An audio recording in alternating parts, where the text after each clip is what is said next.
Happened to Akia Eggleston. It's been a year since the Baltimore mom, who was 8 months pregnant with her second child, disappeared. Family, friends, and police say they have heard nothing from her since. WMAR 2 News' Nadia Singh sat down with family members tonight, praying for the one lead that will break this missing persons case. And she was the most beautiful baby I ever seen. We miss her so much. Zenobia Williams and Ann Wilson have now only memories of their beloved Akia. Words really can't describe the anguish that we're going through. Williams says she feels like she's lost her first niece, who's like a daughter to her. My baby. She's a little baby. 3 weeks old right here, and I remember that red dress that I helped pick out. Her grandmother, Ann, misses her every day. I'm still hurting. I still don't sleep at night because I worry about her. Akia Eggleston's missing posters have been all over social media since she was last seen in May 2017 at the Inner Harbor. Even police and the FBI at a loss for a lead. It really is a mystery. If there's a friend that she confided secrets in about what might have been going on in her life and you haven't shared those details, now's the time to do it. Her aunt remembers the last time she saw her favorite niece. She said, "See you at the shower," and we never saw her again. Eggleston was 8 months pregnant when her family last saw her. They knew something was wrong when she missed her own baby shower. And it's really painful and it's hurtful to have a loved one gone and knowing that she was pregnant and nobody knows nothing. Eggleston has a 3-year-old daughter of her own, but was always seen as the baby to her family. That was my baby also. So watching her grow up, doing her hair, acting with her, going places, we were very close. That closeness replaced with a gut-wrenching fear. Right now we're expecting the worst, honestly, because there's no trace of her.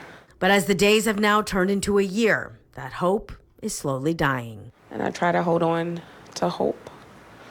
But for there to be no trace, it's definitely not a good sign. In Baltimore, Nadia Singh, WMAR 2 News. For her family, wouldn't that be something if Akia walked through that front door tonight?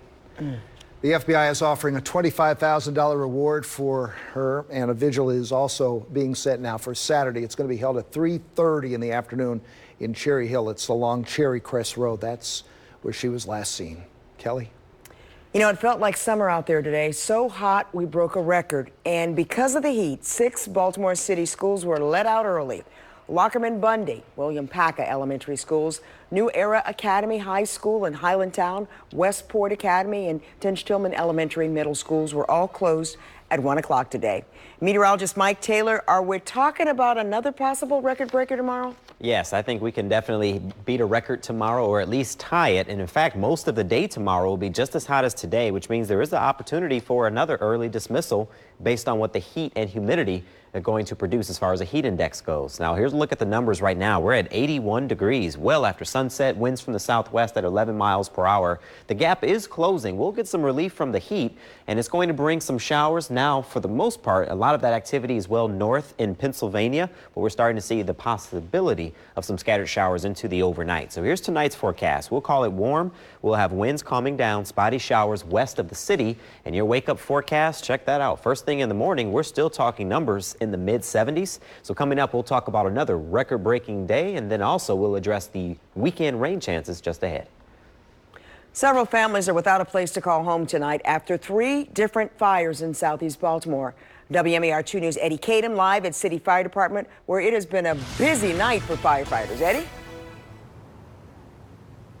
Yeah, Jamie and Kelly, all of these fires happened right around the same time, within a few blocks of each other, just north of Patterson Park. While luckily nobody was injured, there's several families without a place to live tonight.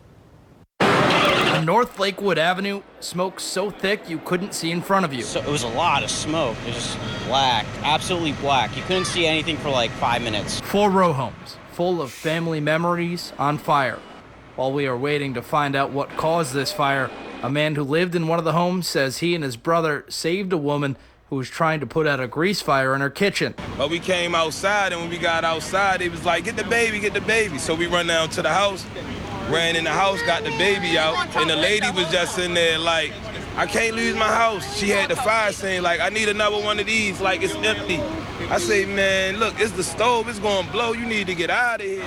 Luckily, everyone was able to get out of their homes. The fire spread 3 houses down to this corner where Daphne Garcia lived with her family. She was walking home from singing classes when her mom called her to warn her. She was like, the house is burning, like, don't go on that side, go on the other side of the street and I'll see you there. She started to run home. I saw her over there and she was like crying really bad, and then I started to cry because I was like, everything's in there, like we probably lost everything. So yeah. Red Cross was on scene tonight. They're helping the families, and I talked with the landlord of the people who live on the corner there. He says he has 2 units that he's going to let them stay in until they can get back on their feet. Live in downtown Baltimore, Eddie Kadam, WMAR 2 News. New tonight, the woman blocked from becoming Baltimore County School Superintendent is talking to WMAR 2 News. Rolita White was rejected by the state school superintendent because of a possible ethics violation.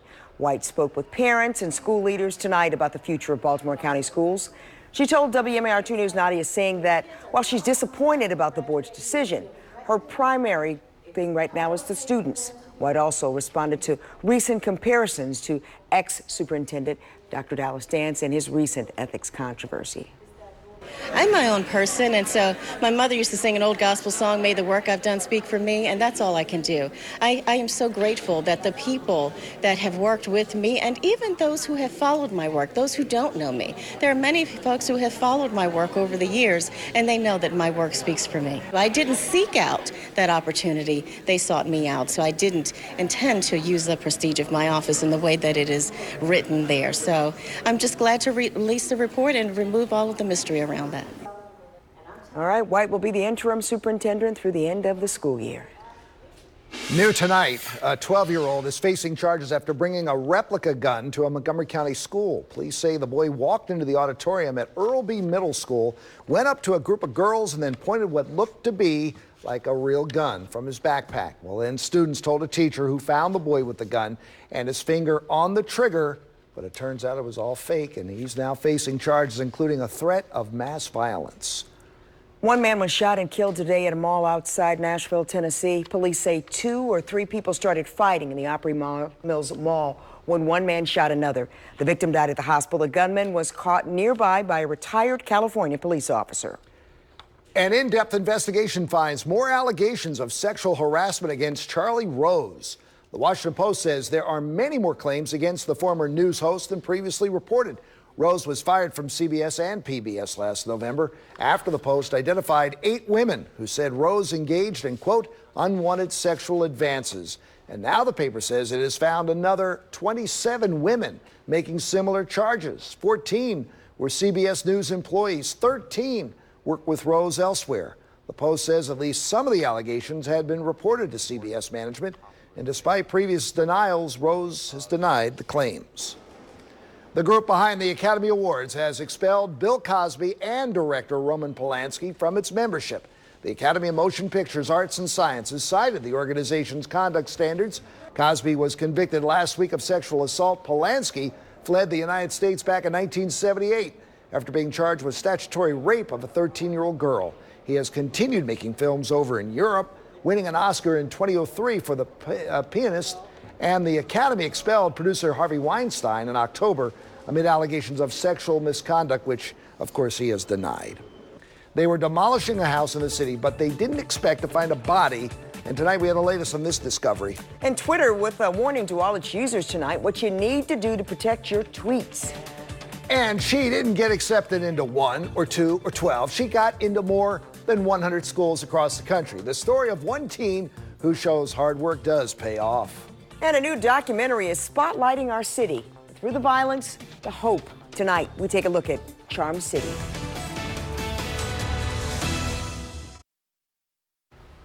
Baltimore police now say the body of a man that fell out of a home that was being demolished yesterday is a suspicious death. Demolition crews were beginning to knock down a row of homes on North Calhoun Street in West Baltimore when police say a body fell out from one of the upper floors. The body was decomposed, but police say there does seem to be some pre-existing trauma. They are currently waiting on the medical examiner before releasing any more details. So right now, we're waiting to get all the results back from the autopsy to determine cause and manner of death, but we are investigating it as a suspicious death. Meanwhile, crews were back out at the scene today trying to finish up the job. 3 more homes will come down on